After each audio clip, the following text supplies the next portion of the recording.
actually got it on the paper and everything right before we even started. So I'm kind of more prepared today than I was whenever the last time we did it. Probably for Bad Blood before I went. It was before Bad Blood, yeah. So with Bad Blood, I do have, and normally I would do a vlog right afterwards. I do have all of it. It's just I said it when I went live, probably like 10 minutes that a couple of days ago. I just took a break overall in general. Yes, I did stream like the college football games where I was playing, random people in dynasties and that, but it's because I just needed to stream like someone has to stream, so I normally would. So I really did take a break because I didn't really do anything else. I did like two podcasts in like the last 2 or 3 months, and then that was really it. So so I just took a break, refreshed.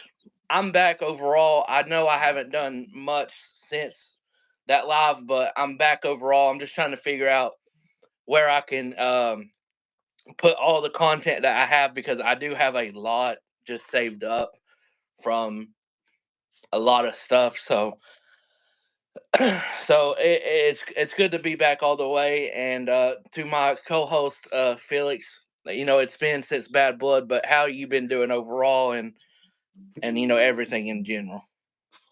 Yeah, I've been great. I've been fantastic, actually. Working a whole lot, but as I told you before we officially started, yeah, I've been working a lot the past week, so a little bit tired and been trying to refresh the past couple of days. Hmm. But apart from that, all good. Life is good. As you know, I've got my 6 month anniversary with my girlfriend tomorrow, so I'm looking forward to that.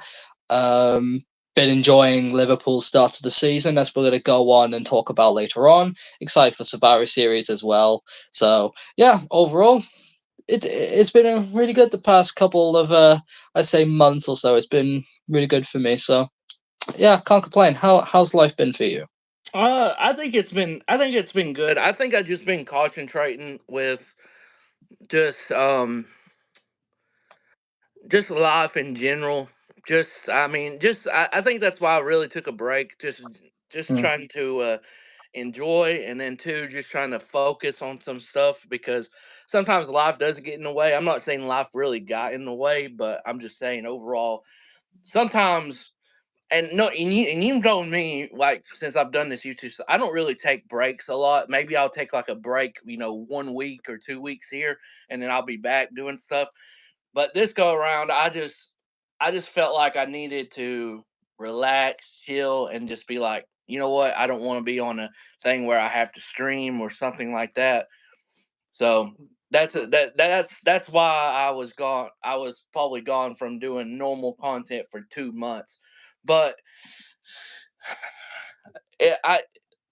I must have been doing semi all right because I didn't lose the subscribers from that 2 months. So I'll take that. I'll take that. I actually gained one somehow while streaming just a college football game. So that's a plus. But yes, I got Bad Blood War Games. I mean, not War Games, but we're going to talk about that. But Bad Blood, I have like the entire vlog out. I don't have it edited, but when I do, of course, I somehow got lucky and The Rock appeared. So I guess it was just meant to be. I don't know because it's just when y'all see that reaction, and of course it's at the end of the vlog. When y'all see that reaction of me, and then you hear like my buddy beside me and everything, I've never. When you see my phone go up and down, I've never jumped up in my life for like a thing like that. So, Lucky bastard, lucky Seriously, I'm so jealous. I'm so jealous you got to see The Rock live. I mean, dude, so I've seen a couple legends. I guess I've seen a couple legends live. In my defense, I've seen Edge and I've seen Triple H because Triple H came over to Cardiff for a tour, a UK tour a few years ago when he teamed with the Shield because Roman got ill. So they needed someone to step in, and it just happened to be Triple H. So I did see Triple H live once, to be fair. So I can't complain too much. But yeah, that's mad that you got to see The Rock though. Fair play. yeah, it.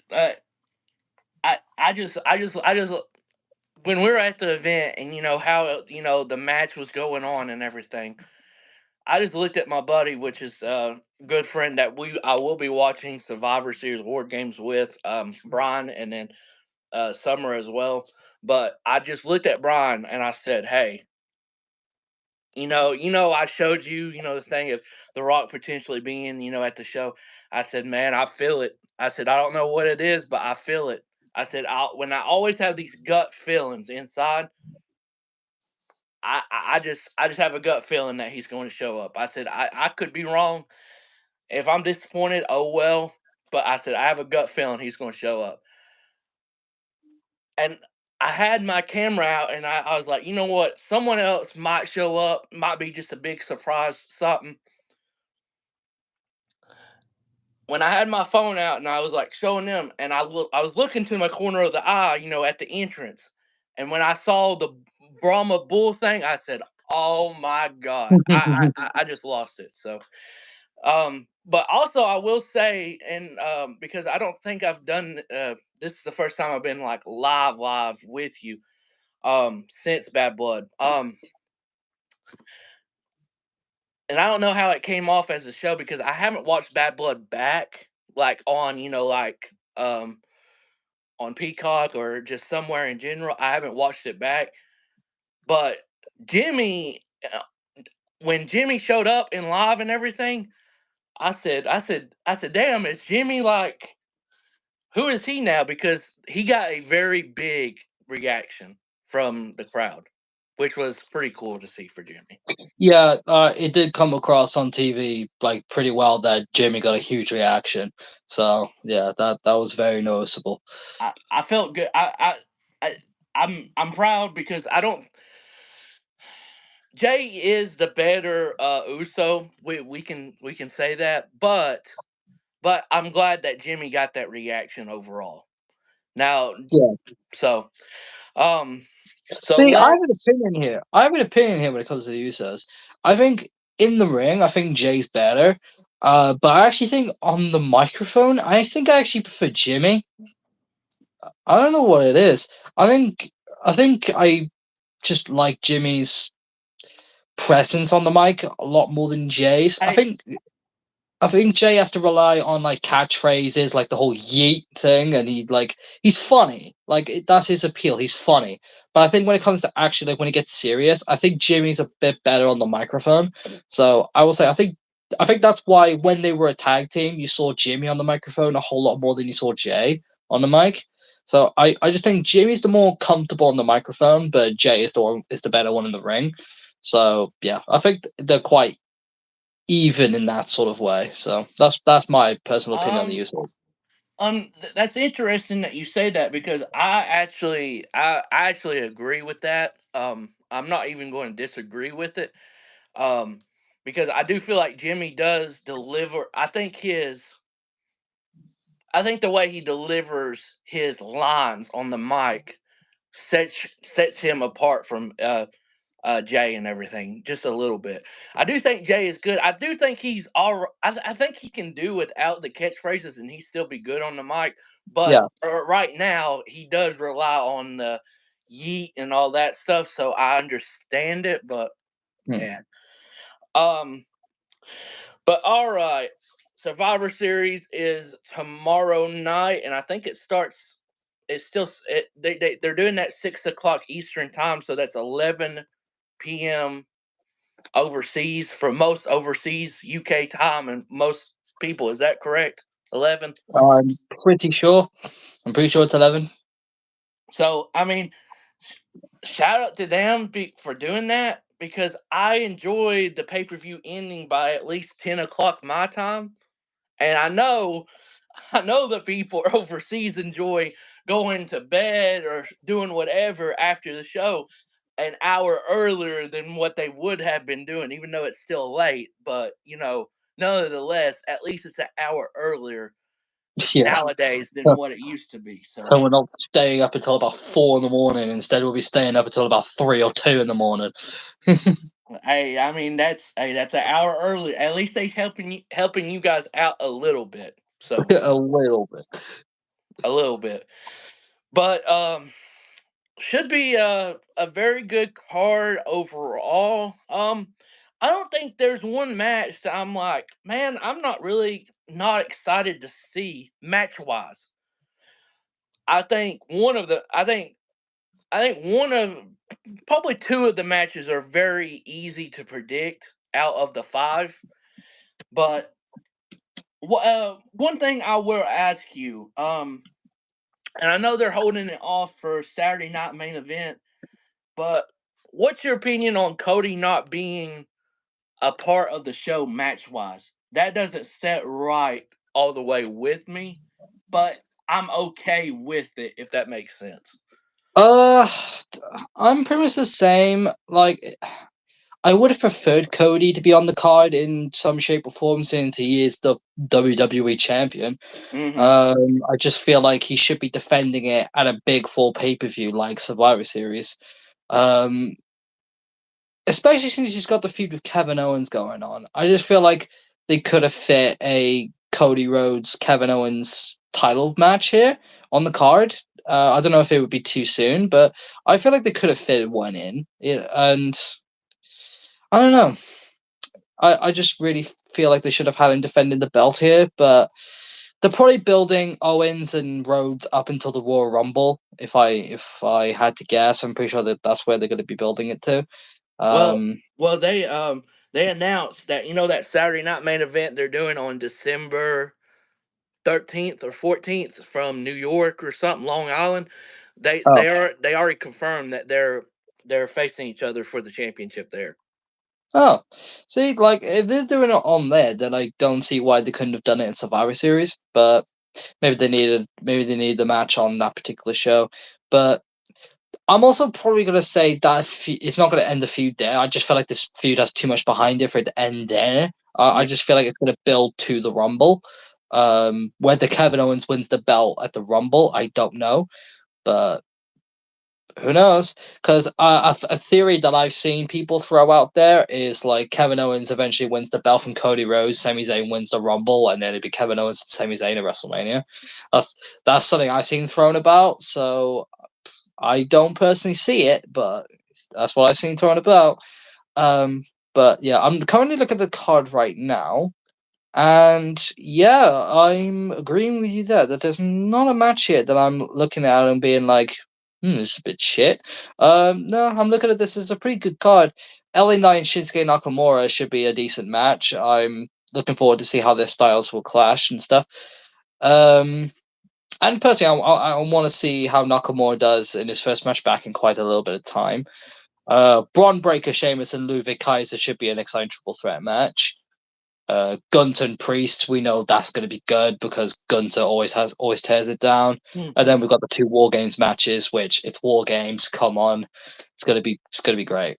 Um, I will say the women's War Games match for me is a bit random, but even though it's a bit random, it's still going to be good. Like I understand it, it's Team Rhea versus Team Liv and all that, but yeah, I just feel like some of the people thrown in here is a bit random. Yusuf. In War Games.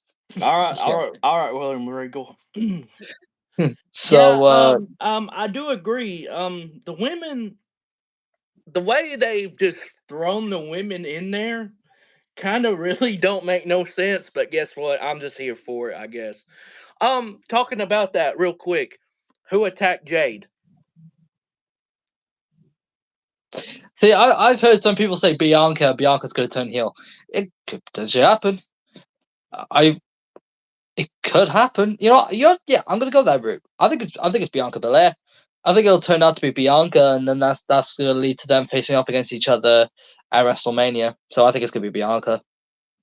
Okay, so this is a theory I'm going to have. I think it's going to be two people involved, but it's going to be one that attacked. But I could be very wrong. When I throw these snowball ideas that probably don't make any sense, I'm still going to do it. I think Bianca and Naomi was talking to each other and said Jade is just too Ooh. much, and I think it'll show that Naomi attacked Jade, but then later on it's going to show someone going to somehow have the film where Bianca and Naomi was talking. So Hmm. Yusuf makes a good point. My only issue with it being Bianca is why would she leave a US title shot to attack Jade? I don't know, but hey, that's where Naomi comes involved. She I wasn't was gonna say involved in yeah, that, right? maybe. She Yeah, wasn't involved maybe. in that, was she? Okay. So yeah, I don't know. My gut feeling is just saying Bianca, just because I feel like they are Yeah. going to go down the whole Bianca vs Jade route to WrestleMania. So I just feel like it's going to end up being Bianca. And plus, we haven't seen Bianca be a heel on the main roster since she debuted on the main roster. She's been a babyface throughout the entire run. So it's been a while since we've seen Bianca play heel since her NXT days. So I feel like a heel run is overdue for Bianca, just to give her a little bit of, I guess, a refresh, a little bit different in her character, just to spice it up. So yeah, gonna be like Big Cass and Enzo if it ends up being Bianca. Okay, I wouldn't go down that far because that whole thing was terrible. Like they should have never broken up Big Cass and Enzo. You're damn right I did. Yeah, that whole shtick was fucking awful. The way they went down that, Yeah. they should never have broken Cass and Enzo up. Very Because bad. then we ended up getting that terrible Enzo Amore cruiserweight title run. Oh fucking hell! That shit was god awful, and it ruined Neville. Maybe Maybe Bianca Bianca. attacked Jade up in the match. Maybe. Um. Yeah. Should we move on to the Um. predictions, or Um. have you got news to go on first? I got this one thing that I want you to do, and everyone can play along with it and kind of help him because sometimes he needs help on this stuff I do. Okay. And if you don't get number one, I am going to come to wherever you live and like chop the hell out of you or something. Wrestlers with the most WrestleMania matches in history. There's 15 names. You can help them out in the live comment section if you want to Okay. live chat. Undertaker. Okay, thank God. That should have been the first one you got. Okay, Yeah, obviously. Triple H. that's number two with 23. Um, John Cena. He's six with 16. Randy Orton. He's number three with 18.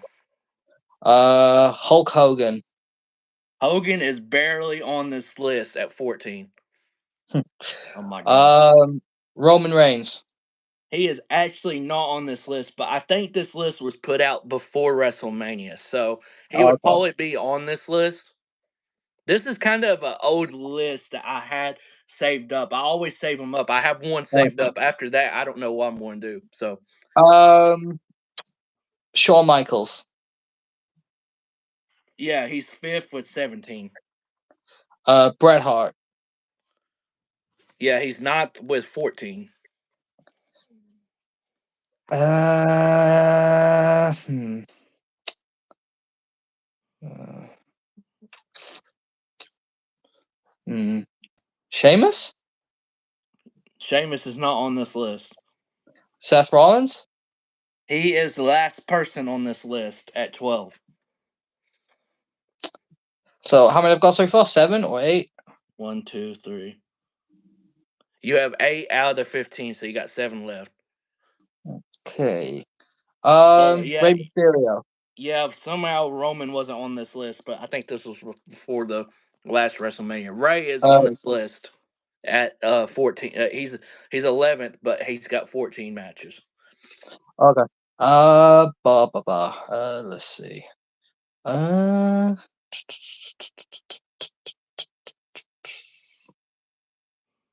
hmm. I would. Chris Jericho.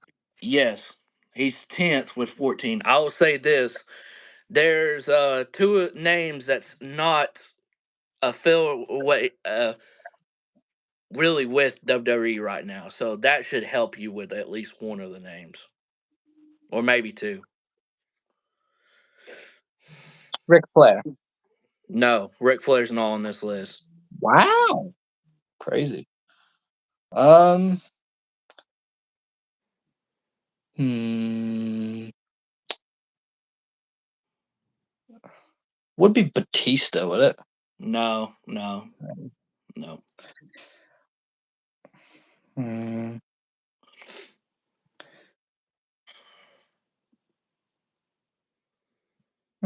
Okay, I'm starting to struggle. Uh, Okay, the two names I'm thinking of, no, no, Yusuf, you are wrong. Actually, the two names I'm Miz. thinking of is affiliated with AEW right now. Two names. Two names of video with AEW. Yeah, that Uh, meaning they're with AEW currently.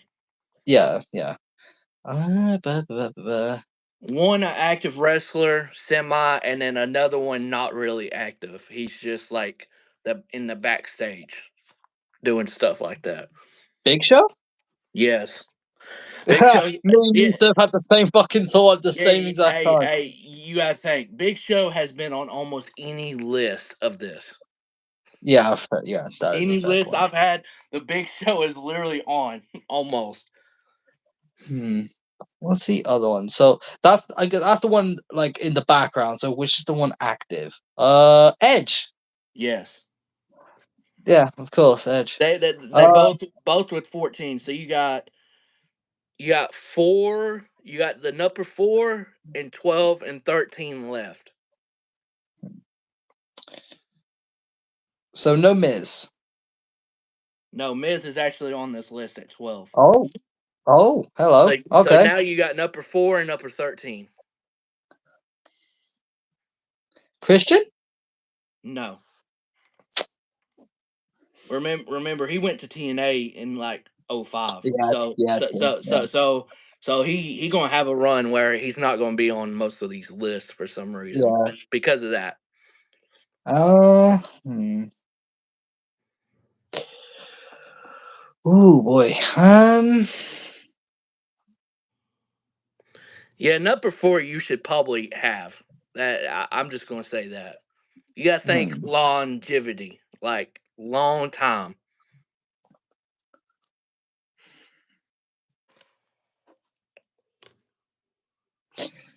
Well, it's longevity, so it wouldn't be The Rock or Stone Cold because they were quite short in their careers. No, it's No, there all wouldn't be any men. women. It's Yeah, there wouldn't be women. Uh, oof. Hmm. mm. Brock Lesnar. He is number 13. Yes. So I now it's I just the, I now it's just the number four. I about gave you Brock because I was about to say, hey, one of my favorites. But yeah, number 4, he's coming in with 17 WrestleMania matches, and you should probably get this one. I will say that. That's crazy that this is the last one I need to get, and he's number four. This should be I know, I obvious. know, I know. Normally, it would be at least 8 or 9 and below, but this is number 4 you're missing, which is crazy. That means you've So done really good. That means you've yeah, done really good on this list. So yeah, thanks. Undertaker, Triple H, Randy Orton, this person, then John Cena. Basically, is the number yeah, is the Shawn Michaels and then Cena. Shawn Michaels, then Cena. So Uh, so so Yusuf, the names that's on the list: Taker, Triple H, Orton, Michaels, Cena, Big Show, Edge, Bret Hart, Jericho, Ray, Miz, Brock, Hogan, and Seth. So who's when you think of in the era they came up with Taker, Triple H. I'm not going to say Orton because he was in the era with Orton, but you think more Triple H and then Taker with him. okay, so basically in the 1990s, basically.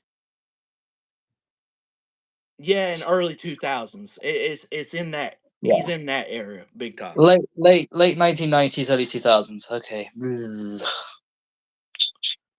And he actually goes up into probably 20. I think his last really active year, I mean really active year is probably 15, 16. And then after that he did, a very limited schedule. That's the last hint I'm giving you.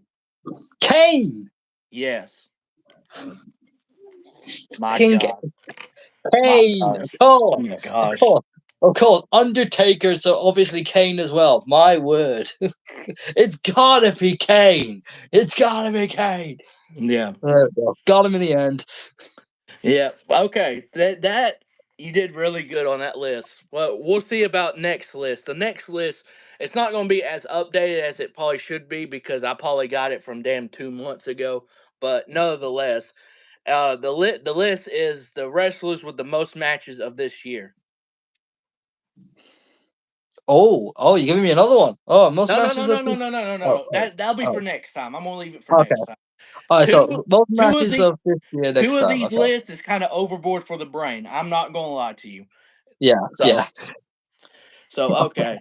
Um but yes, we'll go to Survivor Series now. I just want to get that out of the way and then we'll go to Survivor Series and then we'll talk all about Survivor Series, all that, and then we will talk about the great start that Liverpool has had. Sorry for Yusuf because we know, he's struggling this year. But Survivor Series War Games. Um I kind of I don't. I'll say this. I mean, I'm gonna enjoy the match, but I don't like how LA Knight and then Nakamura was thrown on this match card. I understand why the Intercontinental Championship was made because they actually made sense of how it was made. But the United States one, you had Nakamura just attack him. That's it, and then somehow it's on the card. Yeah, you'd think for a Survivor Series pay per view they would have a match with more build to put on Yeah. this. This is why I think they should have kept the US title uh off this card and instead put like Rhodes and Owens on this. I think this would have made more sense to put Yeah. Rhodes and Owens on this and then have um LA Knight and Nakamura be on the show that Owens and Rhodes are doing because then they could try and build more with that in that show. Hmm.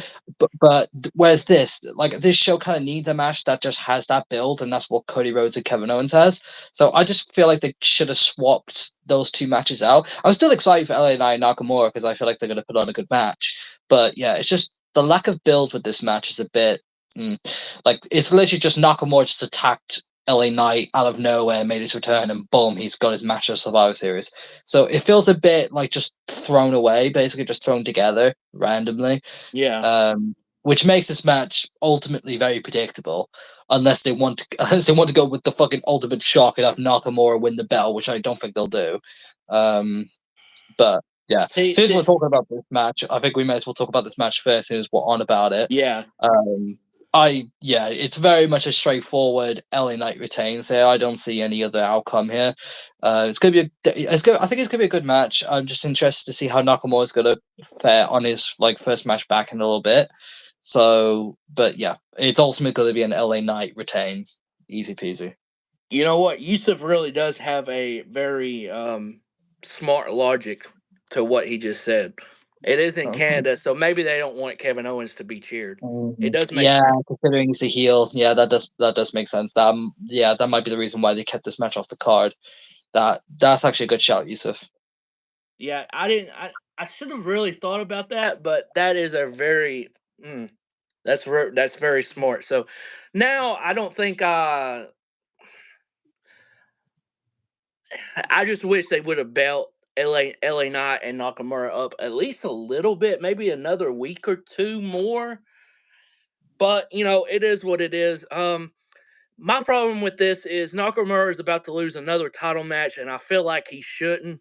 So Yeah, it feels like he's just in that position in WWE where they just put him in a position where like anytime he comes back, he gets a title shot, but it's just for him to lose. Like every single time, he's not. Yeah, he's just someone to basically give a title holder a challenger just to throw away for a random pay per view or just to give him something to do for a couple weeks until the next big feud. Basically, he's a stopgap Nakamura at the minute, which is quite sad.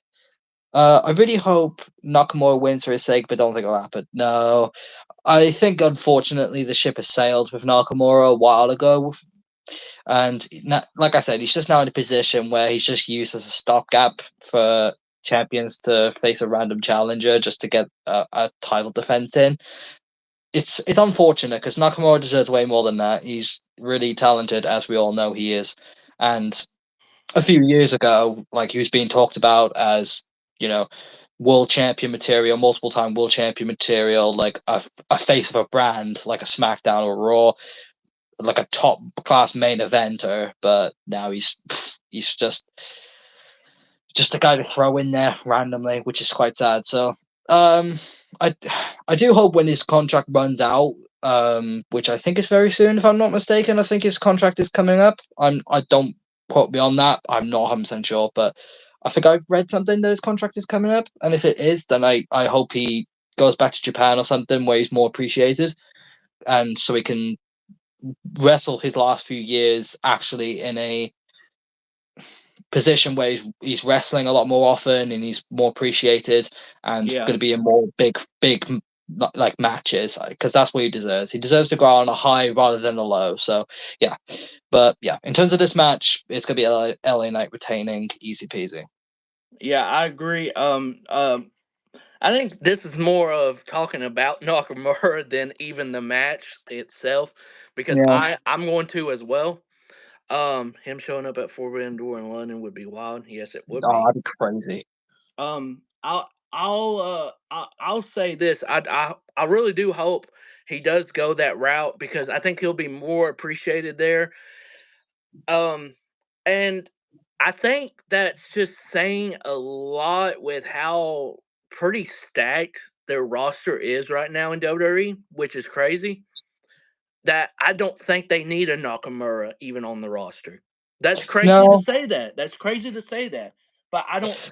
They don't need him on the roster. So it's also a case of like I think WWE not focusing on Nakamura is the right decision ultimately in like recent times. Like as sad as it is, because they're focusing on the younger talent, the Mhm. talent that actually has a big future in WWE. Whereas Nakamura, his ship should have been years ago under Mhm. Vince. Like he should have had his like moments there.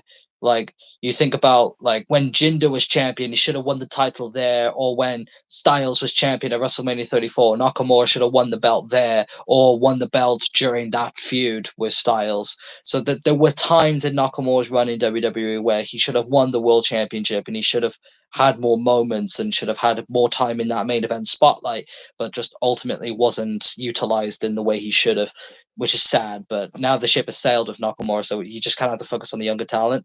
So yeah, for me, he should just go back to Japan. In fact, New Japan would probably be the best place for him right now because they don't have as much massive talent exclusively anymore. New Japan, because obviously they don't have Okada anymore. Um, Tanahashi's in his last few years. They've pretty much just got Naito and Takagi and just like wrestlers like that. I feel like if Nakamura were to come back to New Japan right now, he'd be easily one of the top names and be in that main event spot. And I feel like he could live out those like last couple years of his career in Japan, potentially main eventing Wrestle Kingdoms and challenging for the New Japan World Championship and maybe winning it at least one more time for one more run. And I just feel like, yeah, it'd be better for him to go out on one more big high. And who knows, if he wrestled back in New Japan again, he could get some dates in AEW and maybe go against the likes of Kenny Omega and Okada and Will Ospreay, names like that. Yeah, I feel like it'd be best for his career right now if he just left WWE because, like you said, they don't need him. As sad as that is, the reality is they don't need Nakamura anymore. Yeah, it really is. But it is what it is. But yeah, I do think LA Knight retains. Who who would you have? Not saying who you think. Who would you have defeat LA Knight for that United States Championship eventually down the road? That's a good question because I'm not 100% sure. Um, because if I'm honest, I'm not. too much knowledgeable of the current mid card on SmackDown. Yeah, Um, yeah, it's not. I agree with that, but I always go back to get. I mean, I know he's had chances, but I would. What I would do is have a triple. He can bet to an all time. I- Oh yeah. you know what? I've got two shouts. I've got two shouts, and that's purely based on the recent work they've been doing, specifically against each other, and that's Andrade and Carmelo Hayes. I feel like that's two names you could easily probably give the US title to. If it was to me, and I was going to say those two names, if it was to me, I would have them two and then LA Knight in a triple threat at WrestleMania, and then have one of them win it. I could see that. More importantly, I would give it to Andrade because Andrade is a very good worker with almost literally anybody. He's to me, he isn't at his level, but he reminds me of oh, I can go out there and work with him easily. And he feels like a Gunther to me to its extent, not to his level, but and everything. So Yeah, I agree. If I was to give a shout right now, I probably would go Andrade or Carmelo Hayes. Either like I said, do a triple threat at WrestleMania and have one of them win, or maybe even do like I don't know, Andrade or Carmelo Hayes wins the belt at say Royal Rumble, takes it into WrestleMania, and they could do one more Carmelo Hayes Andrade singles match, and then the other one wins the belt. Like you could do either or. Um, I just feel like the mid card would be very exciting if one of them were to win the belt after LA Knight. So, yeah, I personally would go down that route because I feel like the body of work that both of them have done in the last like couple months, I feel like that puts them in a position where they deserve it, in my opinion, to win something like a US title. So, yeah, that's what I would go down with. yeah. Yeah, I would too. So we both agree LA Knight will probably win this. I watched Knight beat Hayes in like 20 seconds at a live event I went to. Really, Damn, they really. must have been struggling with time. I don't know. That shouldn't 20 have happened. seconds? Yeah. But second match, I'm going to talk about the women's war games. We have Rhea Ripley returning, for like the second or third time, like very quickly. I don't. I Now she's about to turn into one of those people that's just going to return every couple of months. I guess I don't know, but I mean she's had some bad luck, so I'm not going to put it past her. Bianca, Naomi, Io, and now we figured out Bailey is the fifth person versus Liv, Raquel, Nia, Tiffany. Those four make sense. Then you got Kansas LeRae. I Candice don't. LeRae just thrown in there randomly. It's just like, all right, then we're doing just because Candice LeRae has been like doing a tiny little bit of a feud with Bailey the last few weeks. That's literally the only reason why Candice is in this, and Bailey as well. Like Bailey and Candice LeRae, in my opinion, just doesn't fit in this. They just thrown in there because they're sort of feuding. So tired of Rivers live. So are we all. So are we all. But unfortunately, as much as we all don't like it, this is going to get dragged out till Mania. We all know it. It's going to get dragged out till Mania. So we better get used to it. Hey, this Um, shit needs to end at the Royal Rumble at the latest. I'm sorry. The Royal Rumble at the latest. That's that's the deadline I'm giving it. yeah, unfortunately, I see this dragging all the way till Mania. Unfortunately, but yeah, Rhea Ripley, Bianca Belair, Naomi, Io Sky, and Bailey. Io Sky and Bailey being on the same team again is a bit awkward, Yeah. considering. Something I found pretty funny was when they were discussing Bailey as like who to be the fifth member. You just see Io's face just being like, "This bitch." Like, oh, not her, anyone but her. But yeah, bit awkward now between those, but it'll all yeah. be about like, ooh, will they coexist? Ooh. Um, So I'll go first with this match. I think it's I would say this. I think this is a very balanced. women's war games match to an extent, like just with the names, and then you got the powerhouse of Raquel and then Nia. You got Bianca, Rhea. I think that evens out. Then you got Liv and Io. Then you got Bailey and Kansas, and then Tiffany and Naomi. Like all of this, it is such an unnecessary match. But I will say it does. They do balance out each other to an extent. Yeah. Like it's not like, oh shit, one team's overpowering the other ain't. Mm. And Um, as much as this is an unnecessary match, I do agree. Um, I do see why they went down this route because it's like, how else are you going to create a women's war games match out of the recent stuff the women's division has done? The one big women's division feud that has happened the last few months is Rhea versus Liv. So you kind of have to find a way to integrate both of them into a war games match. So I can see why they went down the whole Team Rhea versus Team Liv thing. I just feel like some of the people in both teams has just been thrown in randomly, like Candice, Bailey, Io. I just feel like has no place in this, like story wise. Like I can see Bianca and Naomi sort of. Yeah, I just feel like some of this is a bit clunked. the one thing that is just ironic. So my wife doesn't keep up with it a lot, but she does watch it, with me and everything. She looked and she said, "What is Liv and Nia together for?" I said, "Oh, they're on the war games team match." Said, "Didn't they just face each other or something?" Look, for Yeah, someone that she doesn't pay attention all the way to stuff. She said, "Didn't they just face each other or something?" I said, "Yeah, yeah, yeah, yeah." if that doesn't if that doesn't display just how messy this booking has been when it comes to building up this match, that says it all.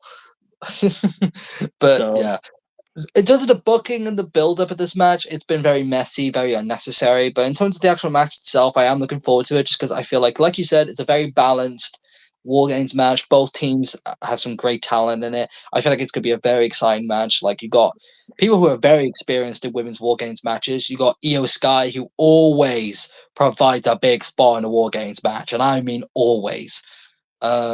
You got Rhea, who always tears it up in war games.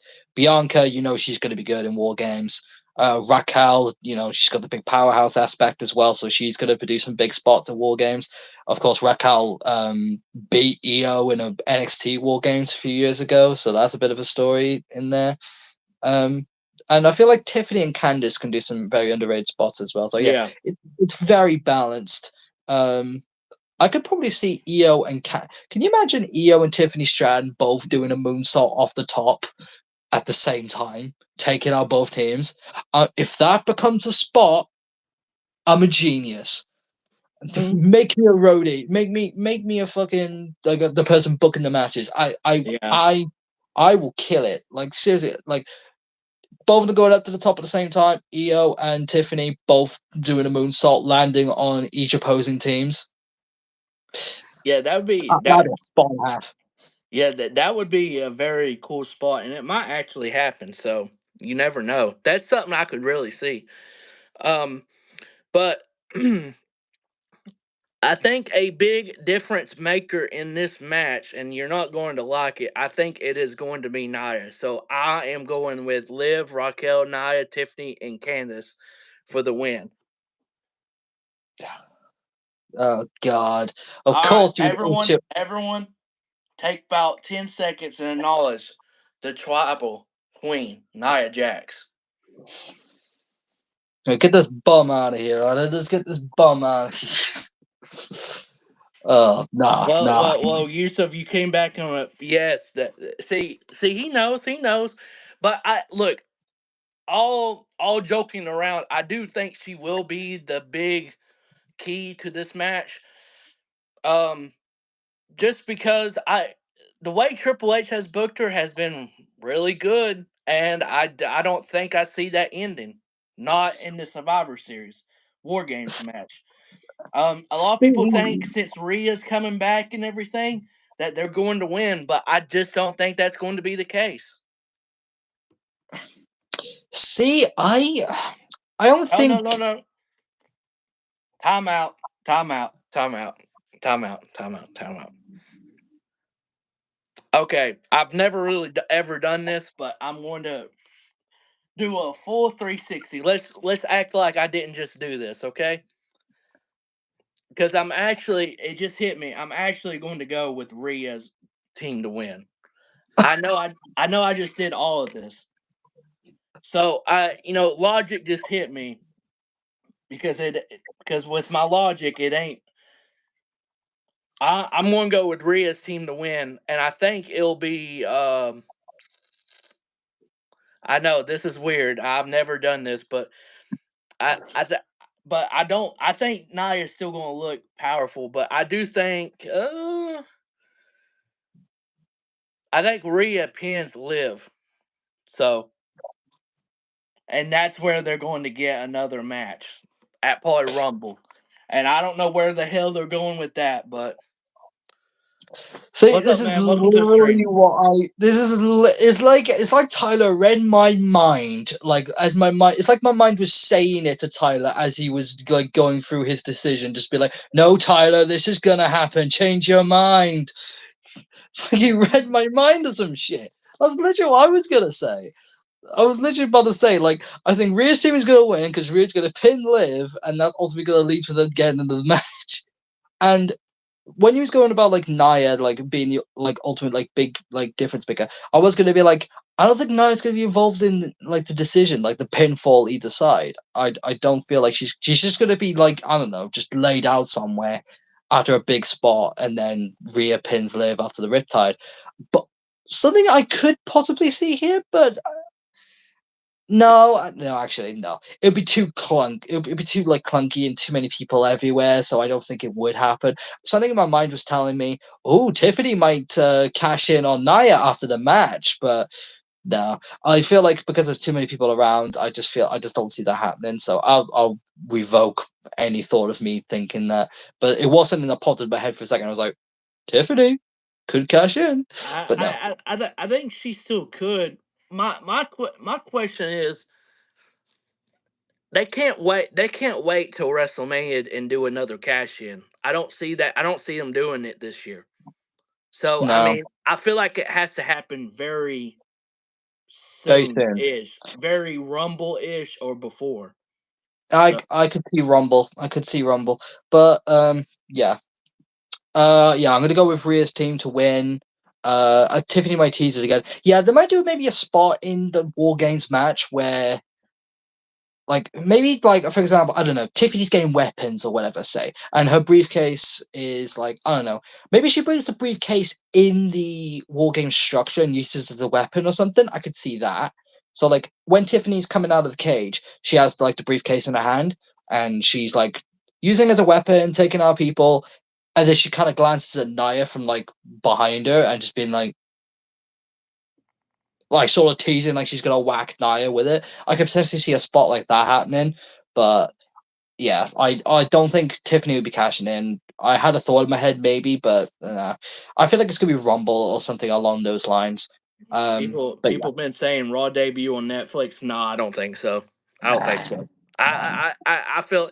I feel like the Raw on debut on Netflix is going to be a lot of star power heavy, and I don't think they're going to do a cash in. nah. So yeah, I think yeah, ultimately Rhea's team is gonna win, and it's gonna be Rhea Ripley pinning Liv Morgan to try and get her to have another title match. You know how I see them doing it. I think she does like a riptide from the top of the rope through a table. Yeah, I could see something like that. Yeah, I could see that. Or through a or through a ladder. Ouch. I That'd don't be know. I don't know. overkill. Hey, Liv is very tough, so she might. She might. Okay, Braun Breaker defending the Intercontinental Championship against Sheamus and Ludwig Kaiser. I'm very, very, very ready for this match overall.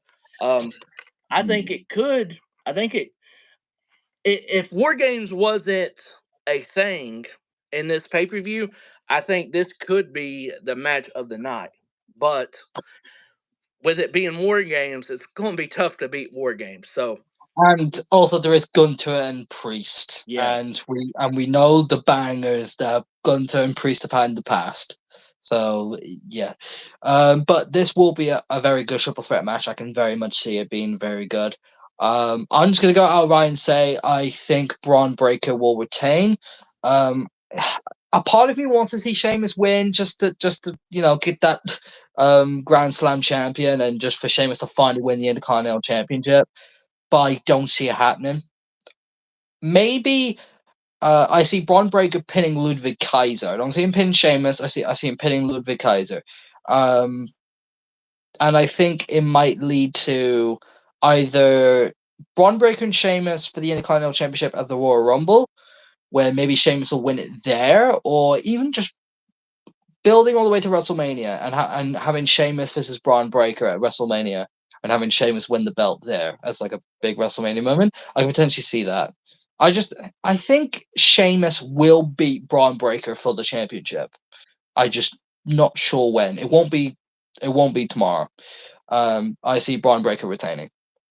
I hate to be the person, but I'm going to agree as well. Parts of me think they put it on the card just because Sheamus is winning, but the other part thinks it'll be either war. It won't be. I don't think it'll be the Royal Rumble where he wins it. I think it will be at Mania, but because I feel like, I mean, it could be Rumble, but I feel like WrestleMania is the perfect spot. Give Sheamus the moment because he hasn't really had a big moment like this in a while. So I would wait for Sheamus to win it at WrestleMania against Braun Breaker, one-on-one match, no triple threat, just one-on-one. So I do think Braun retains, but I do agree. I think he does pin Kaiser, so that leaves the door open for Sheamus in the future and everything for WrestleMania. So yeah, I'm going with Braun. I do think it'll be a good match, but I don't see a different outcome than Braun Breaker retaining. So I just don't see it. Um, I don't know how these matches are going to go, but this is the way we're doing it. So the four out of the fifth match, we have Gunther defending the World Heavyweight Championship against Damian Priest again. This is the other predictable match, in my opinion. But predictable or not, I think it's going to be another good one. But I'll just go ahead and say it. Gunther wins.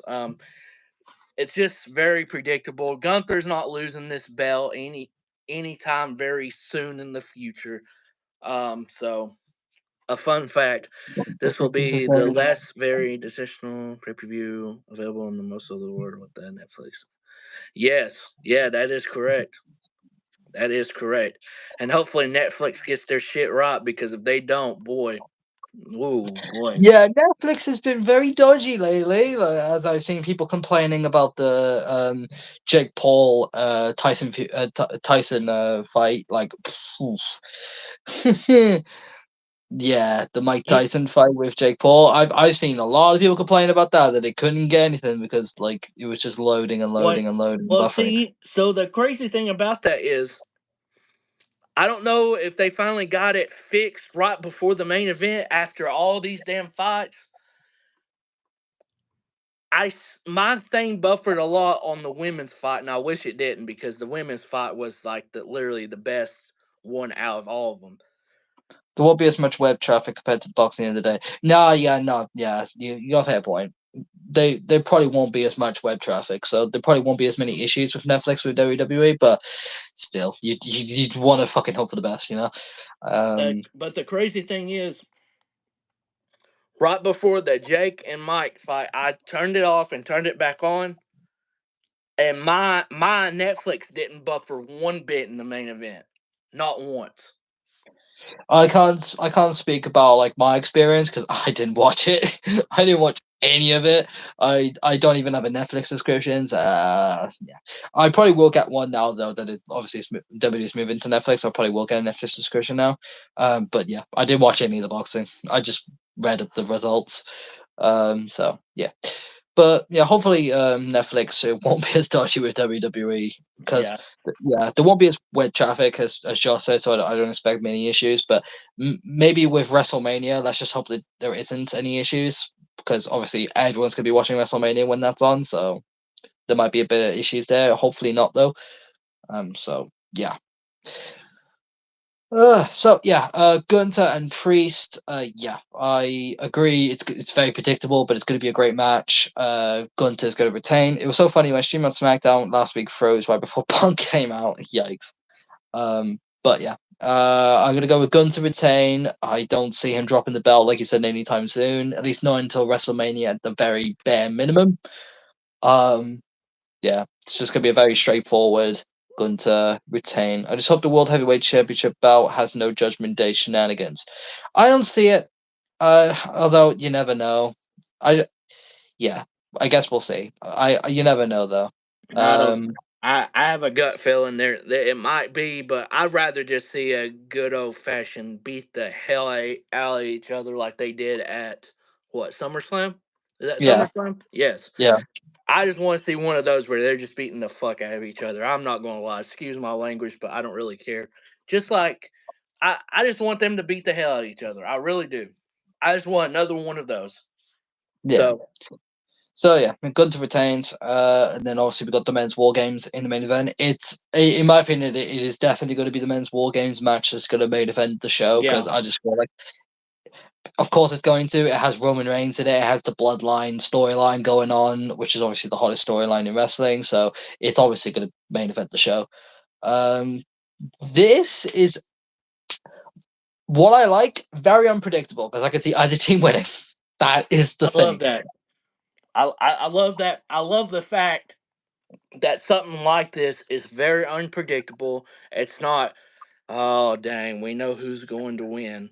No, no, no, we really don't. We really don't. No. But there's a reason why I changed my women's war games thing. It's not because we were on the same page, even though we really were on the same page. I You're gonna have one babyface team win and another heel team win. And I Oh, do you're going with Solo's Bloodline to win. Okay. I do have the Bloodline 2.0 and Bronson Reed defeating the OG Bloodline and CM Punk. Um I don't know how to predict if something's going to happen during the match or not.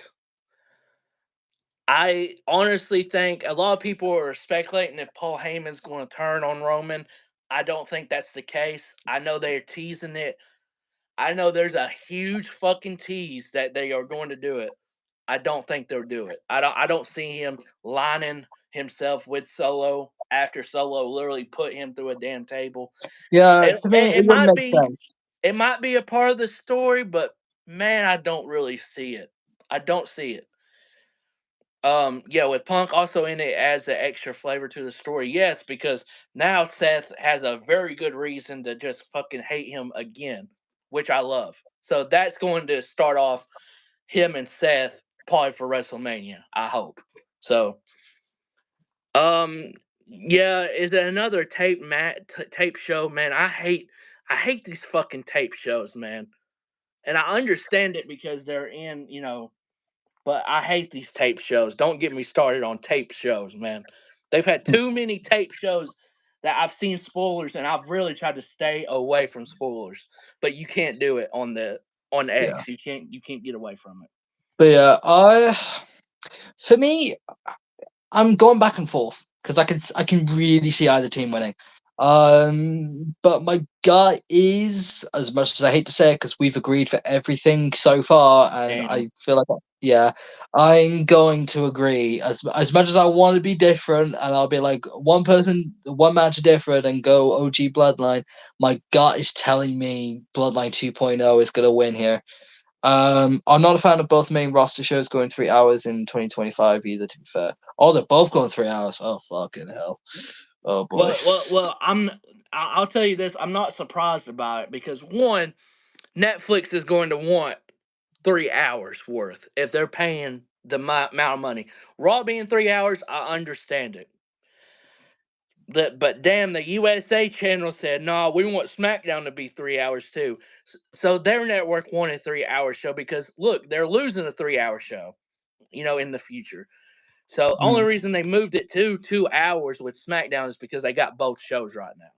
So I yeah. understand it from that point of view, but as a fan watching it, I want SmackDown to be 2 hours.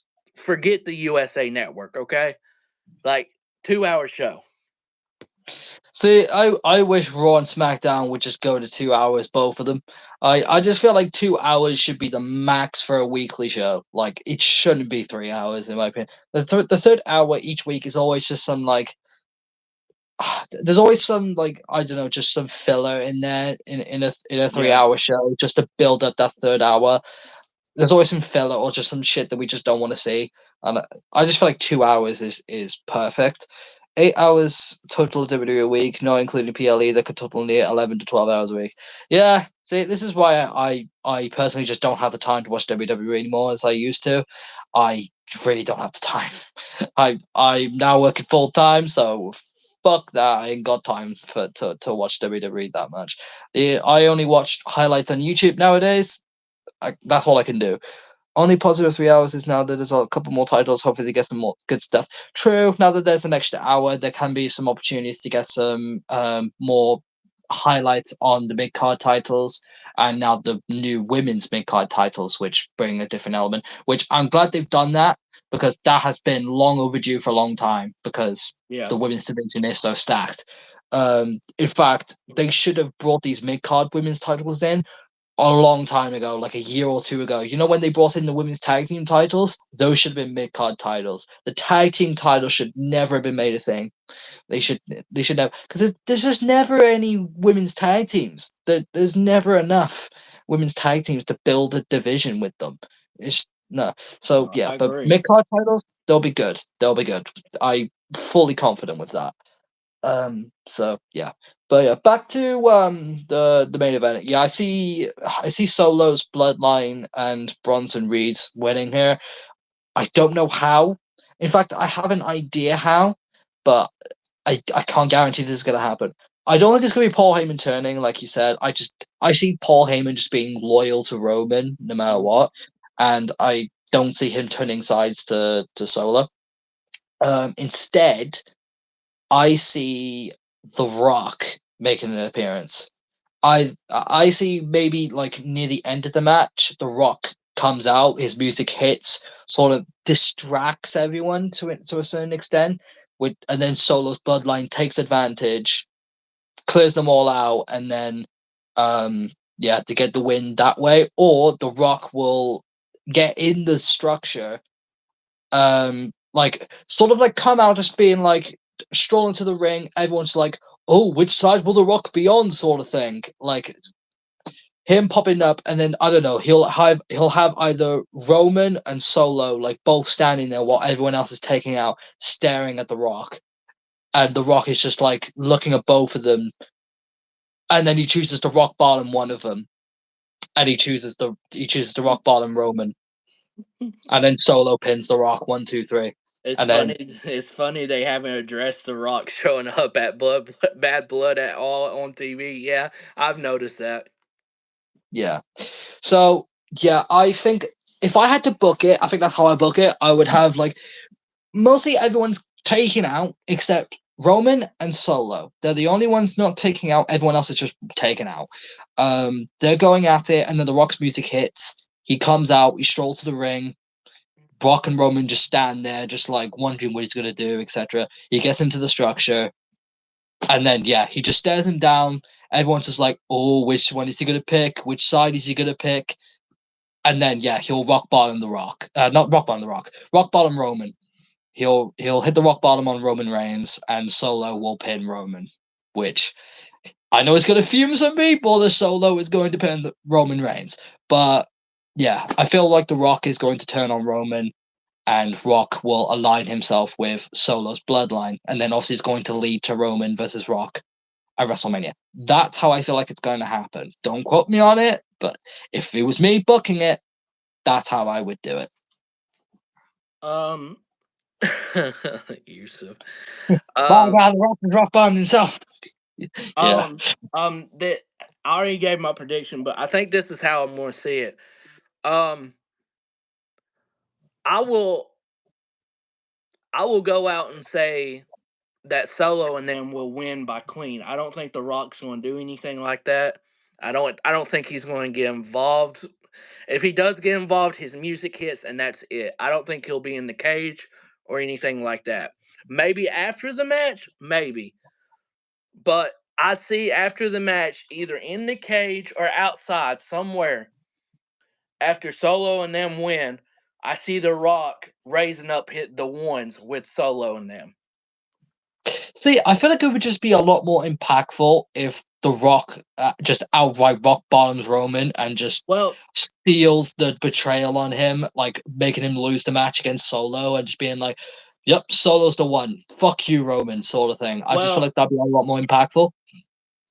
if everyone follows what they did at Bad Blood, you already know the Rock Roman is on the Rock's bad side. If you've seen what he did, so like I think it would be too obvious if he went in there and Roman would look like a dumbass to me if he allowed the Rock to just choose who he wanted to rock bottom. Honestly, because Yeah. because at Bad Blood he literally looked he look now now people take the 1, 2, 3 into consideration like the music hit after he did that, but he did 1, 2, 3. There's three people in the ring and then he did this, so it's like you should already know in the back of your head, seeing that The Rock is going to side with Solo. And I think it makes Roman look like, and I know that's family and everything, but makes Roman look like a dumb ass if he's in the ring and he's going to pick between one. What has The Rock done to Solo in the past that's made you think, oh, he's going to rock bottom Solo? So for me, I would just have The Rock, if he does do anything, have his music come out, and then bam, Solo takes advantage, and then 1, 2, 3 or something like that. I think it's more impactful to me because I think it makes more sense if he doesn't get involved with this either. And I think he will get involved, but not physically because I don't think he has to get involved physically. Yeah, I don't know. I just don't see Solo pinning Roman clean. I just don't see that happening. So I just feel like they would have to have Rock get involved physically in order for that to happen. So, and with the whole like 1, 2, 3, and then the music hitting. I feel like, yeah, it wasn't like the whole like, oh, just 1, 2, 3 music hitting. I think there was like a bit of hidden meaning in there. But the thing is, that could be interpreted in many ways. That could have been a signal to Cody, who was in the ring. It was just like 1, 2, 3, and Rock's music hit as a way of like being like, I beat you at WrestleMania. Like, sort of thing. It's like, remember, I beat you, Cody. 1, 2, 3, and you heard my music hit. I beat you. So that could have been a warning to Cody. That could have been a warning to Roman, I, or th- that could have been a warning to all three of them. I think it's all three of them. I don't think you can point out one of them. He did the 1, 2, 3 for a reason. I think that's a point out to all three of them. I don't think it's just to one because it don't. To me, if you single out one person, that don't make no sense. You should single out all three of them because guess what? They just beat they just beat Solo and them, and then and Jimmy helped out with that. I think it's to all three of them, but because Jay was not involved at the time, so that makes so Jay wasn't involved at the time. You know, it's CM Punk is probably the most realistic choice they could have had as the random fifth because the history that he's had with Heyman, With Paul Heyman, yeah.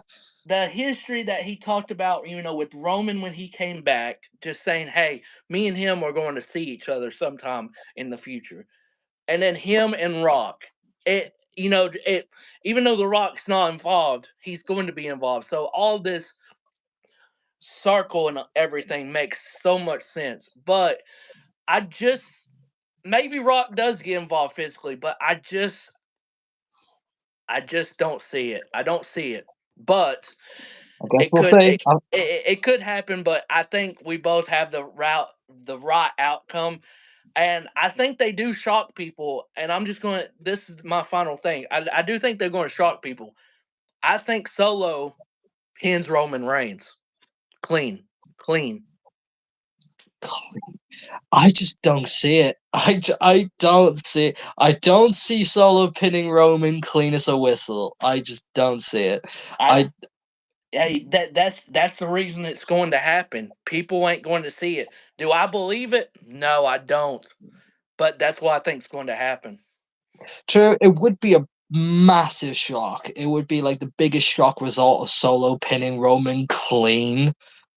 That'd be crazy. But no, all right. So you're going with Solo to pin Roman clean. I'm going with Solo pinning Roman via the Rock bottom Roman, or just doing something to cost Roman the match, and Solo's gonna pin him Yeah, unclean. yeah, and So then either if it's in the ring or at the top of the stage, I do think Rock will throw up the ones with Solo and them. with Solo, yeah, we could both agree on that one. That is going to happen. Rock is gonna throw up the ones with Solo and the rest, and yeah, he's gonna be aligned with Solo's bloodline. As long as I see Cena live next year, I could be happy. Yeah, fair. But that is all for our War Games predictions. I think it's going to be a very good show. Um, but Agreed. but I guess we'll see. I hope it is. But to Yusa's favorite part of this entire live stream and everything, we are going to talk about the great start with every future match and everything they've had, and that is Liverpool at the top of the standings by it's 8 points, right? 8 points clear. In the Eight Premier League. points So clear at the top of the Premier League, and we're also top of the Champions League table as well in the current as current as it stands. In this season, we have played 19 games in total. I'm pretty certain in that. Yeah, we've played 19 games in total. We've won 17 of those games, only drawn one and only lost one. So, and that one draw and one loss, that's in the Premier League. So, in terms of the Premier League, we've had 12 Premier League games, 110, one draw, one loss. We've scored 24 goals in the league and I've only conceded eight. So, it's been an incredible start to the season. In all competitions, we've scored 44 games in 44 goals in the 19 games, and I've only conceded 12. So it's been an incredible start to the season. Honestly, we I haven't seen it start. Oh, go on. so the Premier League 3 goals to 1 allowed is crazy, but the 44-12, like overall of every games, that's to me that's even more crazier. So Yeah, that is crazy good. yeah, 24-8 in terms of in the league of goals scored and conceded, and yeah, in all competitions we've scored 44 goals so far and have only conceded 12. I'd rather use lot win the Premiership than the current title challenges, especially that red team in London. Yeah, well, yeah, we're 8 points clear of City right now, and we're 9 points clear of Arsenal. And Chelsea. Chelsea are on the same amount of points as Arsenal. So yeah, we are flying ahead in the league right now. But yeah, this is an incredible start in the Champions League as well. We're at the top of the Champions League. We've had 5 games in the Champions League. Champions League, won all five. 12 goals scored in the Champions League, and I've only conceded one in the Champions League. We have kept 4 clean sheets, including our most recent win against Real Madrid the other night. Beat Real Madrid 2-0 at Anfield, our first win against Real Madrid in 15 years since 2009. Was the last time we have beaten Real Madrid. We've had kind of a bit of a curse against Real Madrid, so to speak. In that space of time, we've had 2 finals against them in the Champions League, lost both of them. A few times we've come across them in the round of 16 or in the quarterfinals, and we've always been knocked out by them in the Champions League. But we have finally got a win over them. About fucking time. And yeah, it's been an incredible start to the season. Obviously, we started off with the 2-0 win against Ipswich. We beat Brentford 2-0 in the Premier League. Then we went on to beat Manchester United 3-0 away at Old Trafford. Haha, Yusuf. Uh, then after that, we had the international break. We came back and had our only loss of the season so far, 1-0 against Nottingham Forest, which that was a pure, like, just freakish game where we just were, like, quite laggy after the international break. The players just didn't show up, basically. We just had an off game, basically. Um, then we had a 3-1 win. We came back with a 3-1 win against AC Milan in the Champions League, our first Champions League match. Then we beat Bournemouth 3-0 in the Premier League. We beat West Ham 5-1 in the Carabao Cup third round. So we knocked out West Ham. Sorry, Josh, to remind you of that one. Then we beat Wolves 2-1 in the Premier League. We beat Bologna 2-0 in the Champions League. We beat Crystal Palace 1-0 in the Premier League. Chelsea 2-1 in the Premier League. We beat Leipzig 1-0 away in the Champions League. Then we had our draw against Arsenal, our only draw of the season, 2-2, which is a good result away from home against Arsenal at the Emirates. You can't really complain about that. That's not a bad result. Then we beat Brighton 3-2 in the Carabao Cup.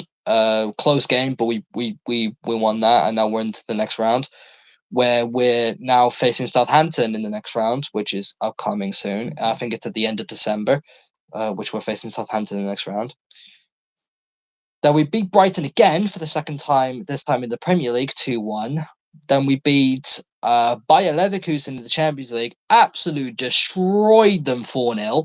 And they're a good team too. Like, they won the Bundesliga, the German league, last season. They went unbeaten in the German league. And in fact, last season, Bayer Leverkusen only had one loss their entire season, which was against That's crazy. Atalanta in the Europa League final. So yeah, for us to smash them 4-0, that was a fantastic result. Then we beat Aston Villa 2-0 in the Premier League. And then we had our international break in November. Now, our most recent two matches that we've had after the international break, we beat Southampton 3-2. That was our most recent Premier League match, which was crazy because we thought this was going to be easy, but no. We actually went 2-1 down at one point, but Salah brought it back and saved the match for us, scoring 2 goals, including a penalty. So thank God to Salah. And then we just recently beat Real Madrid 2-0 in the Champions League. So that's a massive win for us. And now we've got a even more bigger game this weekend against Manchester City on Sunday, where if we beat Manchester City at Anfield, we will go 11 points clear at the top. Well, 11 points clear of City anyway. If Arsenal and Chelsea win their games, then they go above City as well. And then it will be like still 9 points clear of Arsenal and City. So Arsenal and Chelsea, sorry. But yeah, the big focus will be on Liverpool and City on the weekend. Just grabbing a drink, sorry. That salad. I was going to say Salah. That Salah contract situation is a head scratcher from an outsider looking in. Yeah, I'm going to talk about that in just a second. I'm just going to go. Yusuf is very funny right now. Rikishi about to get this stream taken down. Solo, funniest of the brother. Solo is very funny. I ain't gonna lie. Solo is very, very funny. My stream is way behind. Oh, okay. I was like, whoa. Lol. Okay. Some of these comments wouldn't even make any sense. Okay. Yeah, I was going to I say, thought like, I thought he was just randomly saying it, and I was like, what? yeah, I But was yeah, going to say, like, I'm just seeing, like, Yusuf still talking about wrestling, and I was just like, bro, I'm talking about football right now. but I will say this about the Salah contract, and then I will allow you to do it. To me, this this reminds me, and none of y'all are going to get it unless y'all have watched like NFL a little bit. So this reminds me of, I'm a Tampa Bay Buccaneers fan, so it reminds me of Mike Evans, which is a very, he's been the soul and heart of the franchise. He's been there since he's been drafted. Now Salah's not like that, but it reminds me of the situation where they didn't get a contract done, but they got it done and everything. I could see that potentially happening because I just don't think you lose a player like that on your club squad or anything like that. And I'm glad the Bucks got Mike Evans back, and I'm hoping the same for Salah with Liverpool because I don't that it's just going to feel weird if Salah's not on Liverpool to me. Yeah, I will go on to the contract situation with not just Mohamed Salah, but I will talk about the contract situations with Virgil van Dijk and Trent Alexander-Arnold as well, because all three of them are up at the end of the season, and all three are crucial players. So I will talk about all three of them very soon. But first, I'll just go and highlight certain players I think have been incredible this season. I'm just going to highlight them and give my praise to them. In fact, I'm going to go by each individual player and I'm going to give them a rating out of 10 in terms of how good I think they've been this season. I'm going to go from goalkeeper to attack. Goalkeeper. So Alisson Becker, I think he's been really good. Obviously, he's been injured recent times, so his rating goes a bit down just because he's been injured the last few games. Instead, we've had Queven Kelleher step in for him the last month or two, and he's been incredible. I'm going to give Alisson a 7 just because I think he's just been really good when he's been available. Just he hasn't been available much this season so far. If FSG don't renew them, that is a major blunder. Yeah, I agree. I will talk about that in a second. But Queven Kelleher, on the other hand, when he stepped in Alisson's absence, he's been incredible. He's been saving penalties. He's been keeping clean sheets. We've barely missed Alisson, which is something incredible to say. So I'm going to give Queven Kelleher a 9 out of 10 rating in terms of how good I think he's been this season. I think he's been fantastic. Virgil van Dijk, incredible as ever. He still is among the best centre back in world football. Definitely the best centre back in the league. Yeah, we've kept the most clean sheets because of him.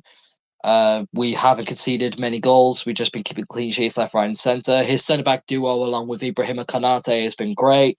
So, in fact, I'm going to put both Van Dijk and Konate in this as a duo. I'm going to give them both 10 out of 10 ratings. I think they've been impervious. I think they've been a brick wall. It's safe to say they've been the best centre back duo in the league this season. There's no argument there. Trent Alexander-Arnold, I think this has been a weird season for him so far. I think attacking wise, he's not been as threatening as he used to be, especially from right back. I think attacking wise, he hasn't been as bombing forward, putting crosses in and all that. But he's still been very good.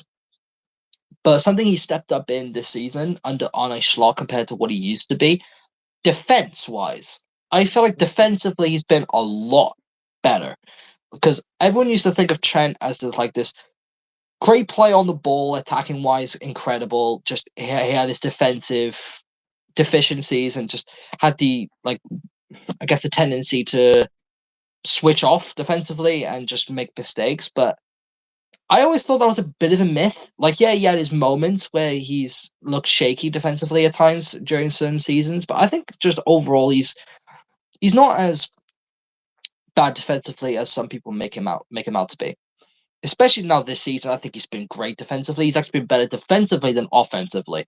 So I'm going to give Trent a 7.5 out of 10 rating. I feel like he's been okay, just not fantastic, but great. It's been okay. Andrew Robertson at the left-hand side. Now, this is where I start to get a little bit harsh on Robbo here. Definitely been our worst player in terms, I think, of the starting 11. In terms of at Liverpool, I think the left back has been a little bit of a weakness, especially Robertson. I think he's now starting to get to the point where his best years are definitely behind him. Now he's getting to the point where, say, Father Time is starting to catch up to him a little bit. He's a little bit slower than he used to be. He's making more mistakes. He's given away a couple penalties in the last couple games. Some games he seems still up to it. He's still the Robbo of old, but sometimes he's just not been as consistent. So, as harsh as it sounds, I'm going to give Robertson a 6 out of 10 rating, just as an overall performance for him this season.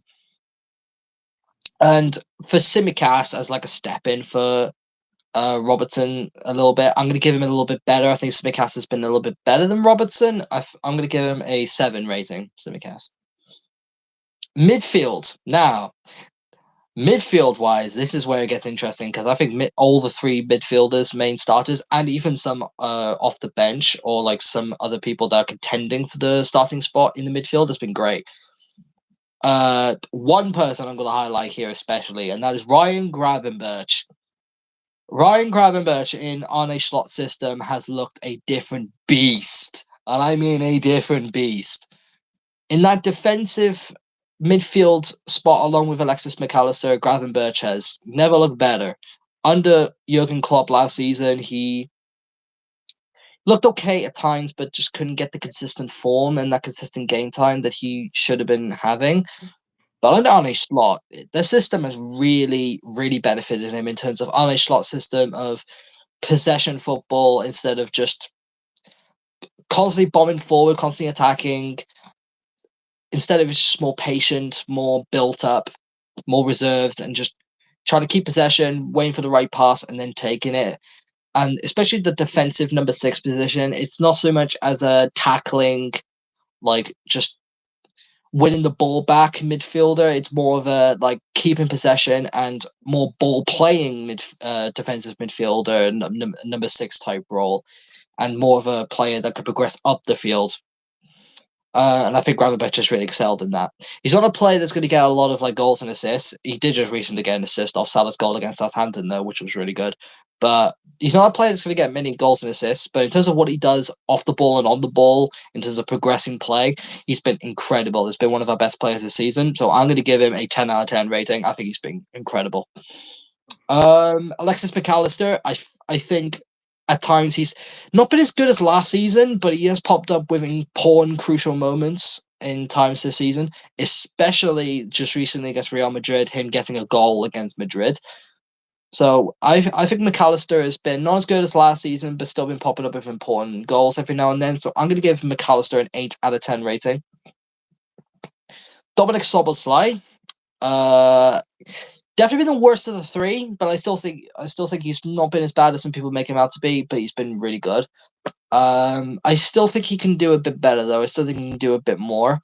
Especially attacking wise, especially since he's meant to be the more advanced out of the three midfielders. He's meant to be the one more forward and in getting the goals and assists. He hasn't really been doing that as much as I'd like.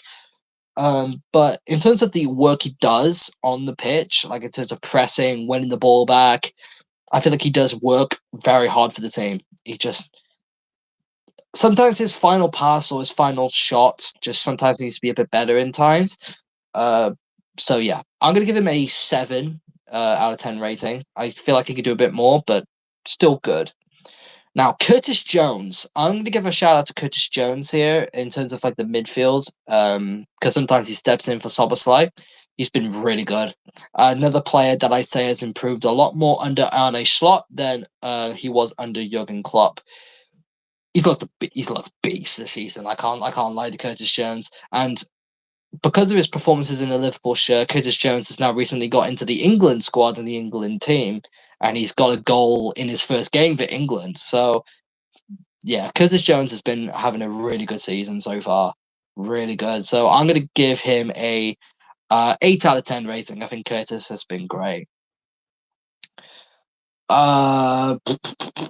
Okay, so attack wise, I'm first going to shout out Mohamed Salah because we just have to. 12 goals, 10 assists in all competitions so far this season. 22 goal contributions. That is crazy, especially when you consider the amount of goals we've scored so far this season. In all competitions, we've scored 44 goals. So he's contributed to half of them. Basically, yes. Yeah, half of the goals we've scored this season has had Salah contributing to them. So that speaks to just how incredible Salah has been to have contributed in 50% of the goals we scored this season. That's why he's so irreplaceable. We cannot replace Salah. This is why we have to make sure he extends, because without Salah, we simply are not where we are. We are not where we are without Salah. Yes, our other attackers get in some goals as well. Like Diaz has got 9 goals and 2 assists this season. Gakpo has 7 goals and 2 assists this season. Jota 4 goals, 2 assists. Nunes 3 goals, 2 assists. So our other attackers do get goal contributions as well. But Salah, 12 goals, 10 assists already this season, and we're just in the end of November. You just can't replace that. So, yeah, stepped up in all the times that we've needed him so far this season. And yeah, without him, we're not even in the top four, I don't think, in the Premier League.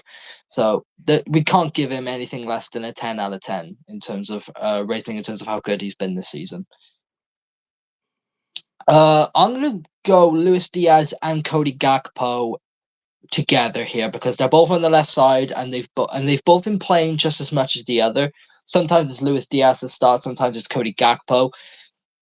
I think both of them have been really good. Luis Diaz has stepped up a little bit more in terms of goals. Of course, he's got a hat trick in the Champions League against Bayer Leverkusen. He scored more in the Premier League than he usually does. Cody Gakpo, I see he's been stepping up more. One in the Champions League, but also in the Carabao Cup, he's been really stepping up in.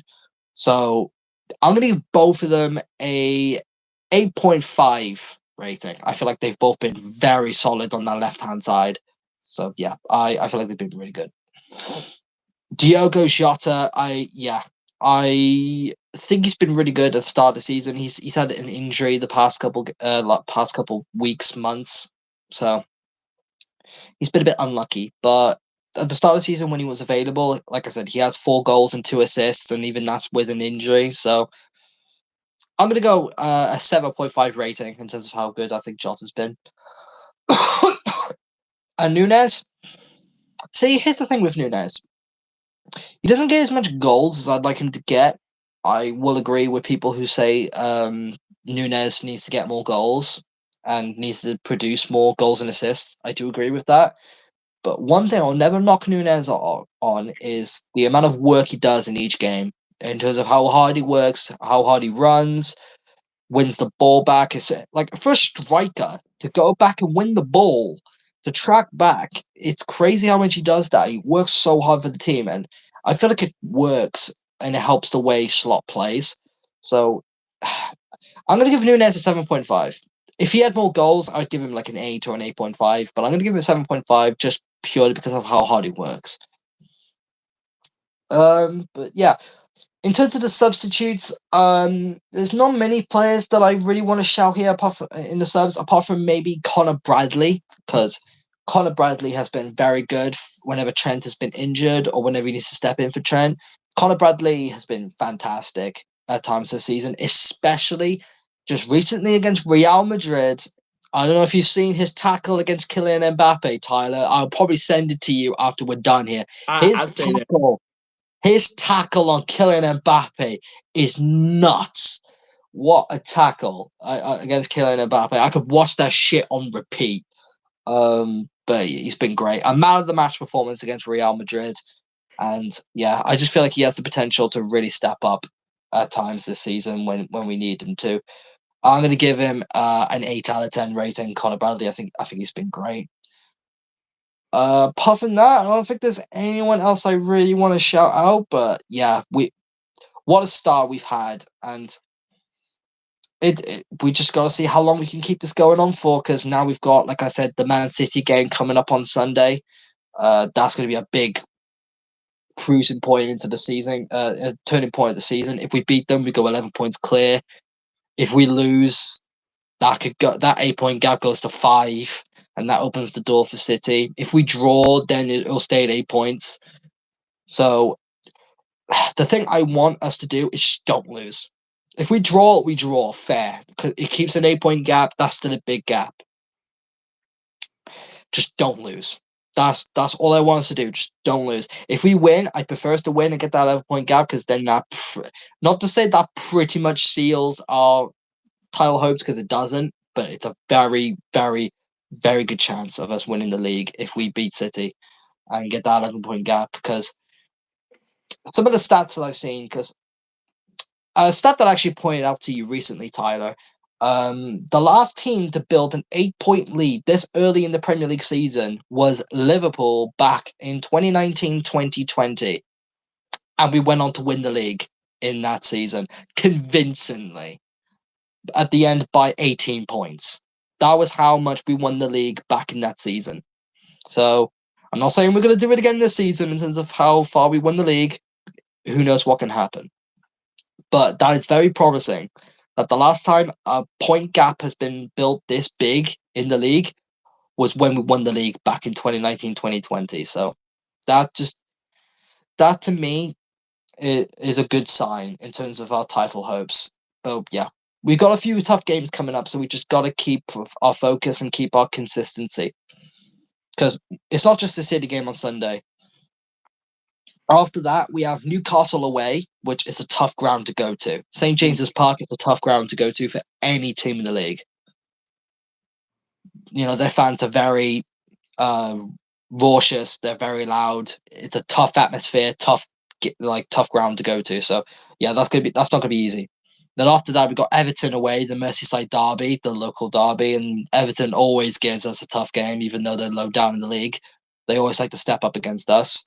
So that's not easy. Then we got Girona in the Champions League. I'd expect us to win that one. Fulham at home in the Premier League. I expect us to win. Although there are no easy games in the Premier League, so we'll see. Southampton away in the quarterfinals of the Carabao Cup. I hopefully expect us to see us go through that. Tottenham away in the Premier League. That's gonna be tough because they're a top team, Tottenham, and they score a lot of goals. They have a very attacking football. If you get the two we faced on Monday, you'll be fine. Yeah, true, but yeah, you can never really tell. But yeah, Tottenham away, we never know against Tottenham. It could be a tough game. Leicester at home theoretically should be an easy win.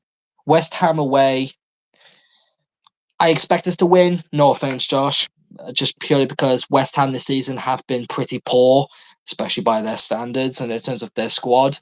I just don't think Julian Lopetegui has been the right man that West Ham appointed. I feel like they should have gone for somebody else other than Lopetegui. I just find it funny that in the summer they were actually linked to Ruben Amorim, and it looked for a second that Amorim was going to go to West Ham. I feel like that would have been a very good appointment if you guys got Amorim, but instead you got Lopetegui, and I just don't think it's worked out. So I feel like we'll beat West Ham, and then yeah, by that point it'll be 19 games faced halfway through the season, and then we've got all the teams that we faced before to face again, and hopefully then we'll just kick on. We've had a great start, so it's a time to get excited as a Liverpool fan. Don't get me wrong, it's a big time to get excited because it's not often you see a team this far ahead in the Premier League doing this well and also doing this well in the Champions League. Like I said, 19 games, 17 of those we've won. It's a big winning run we're on right now, but it's important we just don't let it get too carried away as fans, and we just gotta keep it in mind that it's what we do in the later part of the season that's important. It might not be a spanking if we play like we did on Monday, but yeah, I don't have much hope. Yeah. So yeah, we can't get too excited. We've had a great start, but we just got to envision in our heads that it's what we do in like January, February, March, April, the end part of the season that's also important because City do tend to have a good winning run in those months, and we just got to keep consistent.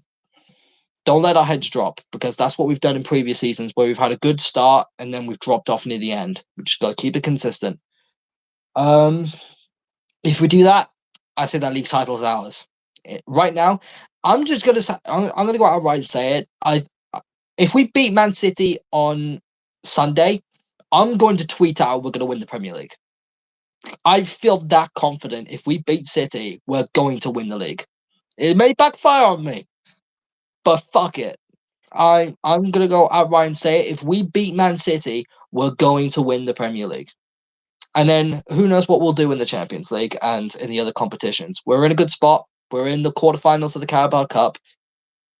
We only got a few games to win there and win the final of that competition. So, and then we've got the FA Cup coming up. So, yeah, we'll see what goes on. But yeah, I expect us to maybe win some trophies this season, which is going to be very exciting. And it'd be very cool if we can have Arne Slot win the Premier League in his first season as Liverpool manager. I don't think a Liverpool manager has ever won the league in his first season. Definitely not the Premier League, because obviously only Klopp has won the Premier League for Liverpool in the Premier League era, and that took him a few seasons to accomplish. So it'd be crazy for a Liverpool manager to finally win a Premier League in his first season. Yeah, And I I think don't. The only thing I will say, I don't like I s- when especially when it comes to a team that I follow or everything. I never like to say, "Oh, we're going to win this or that," because I'm always a very open-minded fan, and like you see this is my college football team, the Oregon Ducks. We're number one in the nation in college football right now.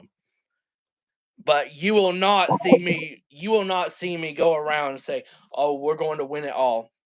Because Oregon, they've had so many good teams, but we've never won a national championship, which is crazy. So, you'll never see me walk around and do that. But you beat Man City on Sunday and have an 11-point lead on them and still a potential 8 or 9-point lead on Arsenal or whoever or Chelsea.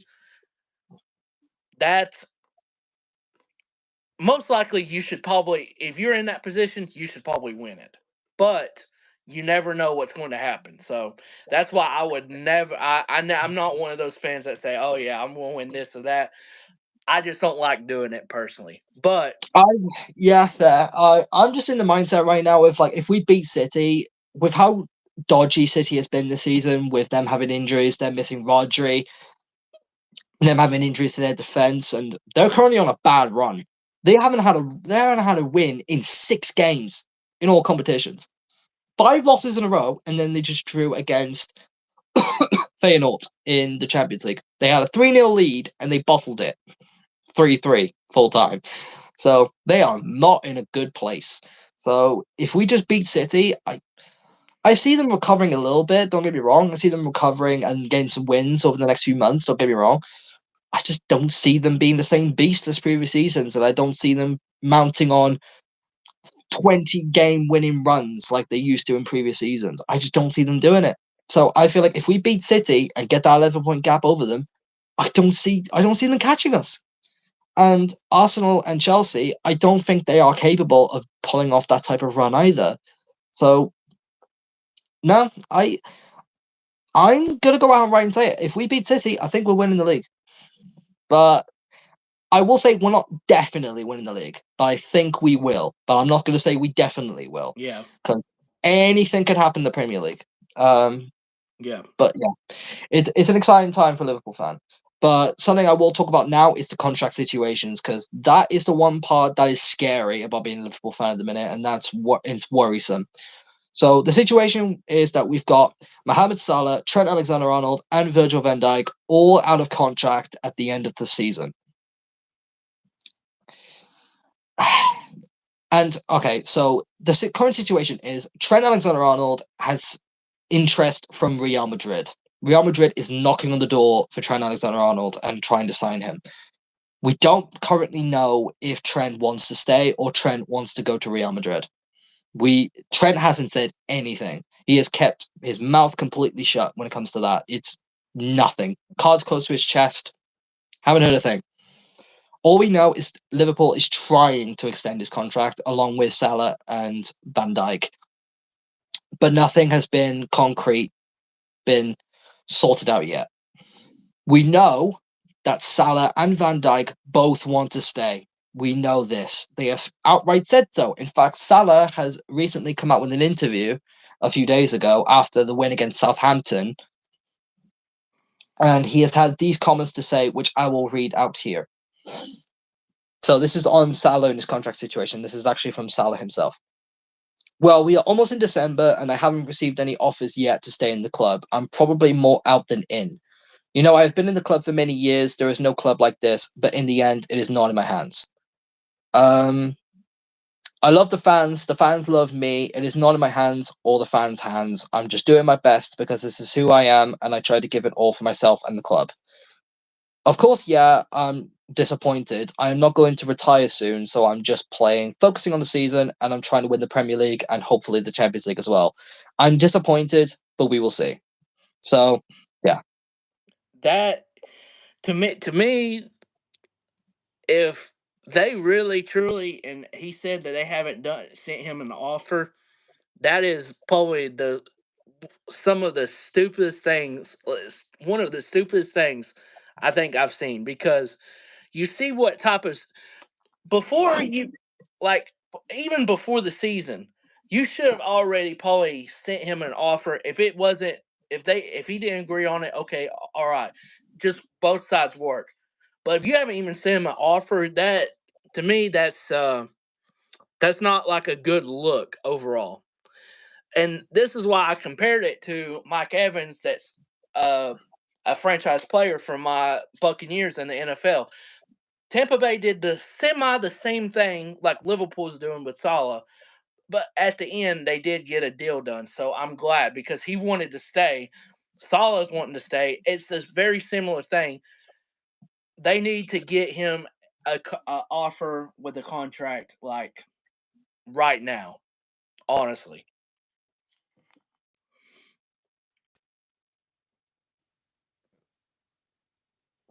Oh, you back? Oh yeah, I'm back. I don't know what happened. For some reason, it just buffered for a second, and all of a sudden now I'm back. But yeah, no, I agree with you. See, here's my stance on it. So there's obviously been talks. There has been talks between Salah and Liverpool in terms of contract extension. What he means by there hasn't been an offer, he means like an official like contract offer giving to him. Because how Liverpool works with their contract negotiations is basically they talk about what they expect, like what they'll offer the player what the player expects and see if their interests align, and if they don't, come back with a formal talk offer until an agreement is made, and then they'll give a formal contract offer when the talks are agreed. Basically, is how it works. So obviously there won't have been a offer yet because the talks haven't been agreed in terms of like an agreement has been made in terms of what the contract is going to be. So they're currently still talking. As far as I know, it's a bit complicated with Salah, especially compared to Trent, because Salah, although he's incredible, he is old. He is getting there in age. He's 33 years old. He's 32. He's 33. I think he's 32, about to be 33, which is quite old for a player, especially in the Premier League at the highest level. Normally, clubs do not extend contracts at this age. It's normally like 13 above. They don't give long term like contracts or anything like that to players like that. Especially our current director, um, Michael Edwards. He doesn't tend to give long term contracts to people above 30, which is kind of why this is a bit complicated. But I just think what he needs to realize is that Salah is no normal fucking 32-year-old. Yeah. He plays like he's still in his 20s, in his prime. He's built like a fucking Egyptian god. Like if you seen his physique, it's insane. So yeah, still playing like putting out like numbers like it's crazy, getting goals and assists. Like there hasn't been any drop off. So in my Um, opinion, leave and rejoin. Your thing is like, your mic is like messed up a little bit. oh, is it? Fuck. Wait, Hold let me on. see. All right, how about now? It's still a little bit low, and I can hear myself when I talk, which is weird. Hmm. Wait, hang on a minute. Let me try and try something here. I didn't want to cut you off, but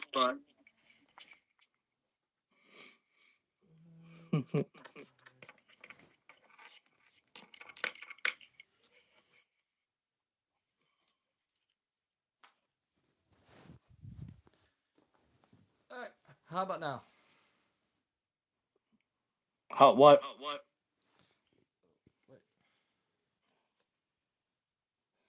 It's the same, but we can go through it because we don't have much longer anyway.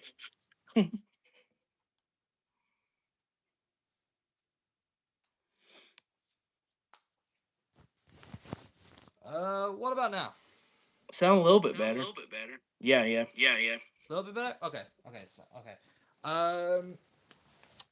Okay. What was I saying? Fuck. I lost my train of thought.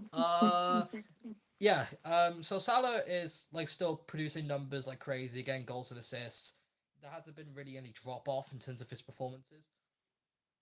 So, in my opinion, he's more than deserving of a new contract. I feel like a 2 year extension with an option of a third, I think it's the right way to go, along with like the same wage he's on currently right now. I don't think he needs a pay rise, especially like a player this age. I I don't think a pay rise is smart, especially considering the wage he's on right now is ridiculous already as it is. He's on 350K a week, so which is way higher than anyone else at the club. By the way, it's. I think the next highest is like Virgil with 220 or 250, something like that, thousand a week. So he's like 100,000 more than the next person. So yeah, I don't think it's smart to give Salah a pay rise, but keep him on the same wage, give him a 2 year extension or an option of a third year. I feel like that's the way to go. Um, with Van Dyke, I feel like that's the most easy one to get sorted because he wants to stay. He's our captain. Um, and I feel like his wage and the length of contract will be less difficult to sort out. In fact, I've heard a recent source say that his contract is actually close to being completed and an extension is agreed. Do not quote me. It is not confirmed by any of the slightest, unless it's confirmed by Liverpool themselves or certain people like David Ornstein or Fabrizio Romano. Unless you hear one of those two saying it, or you see Liverpool saying it, it's not official. So yeah, take it with a huge grain of salt. But I've heard that the Van Dijk situation is getting sorted imminently. And with Trent, although he is in his prime, he's younger, which means it's kind of easier to get a contract sorted with him. It's whether he wants to stay. That's the issue. The club will definitely want to keep him, and they will give him a good offer in terms of the contract. It's whether Trent wants to stay. We don't know if he wants to stay or not. You could because again you could be tempted by Real Madrid. You could be off to Madrid for all we know.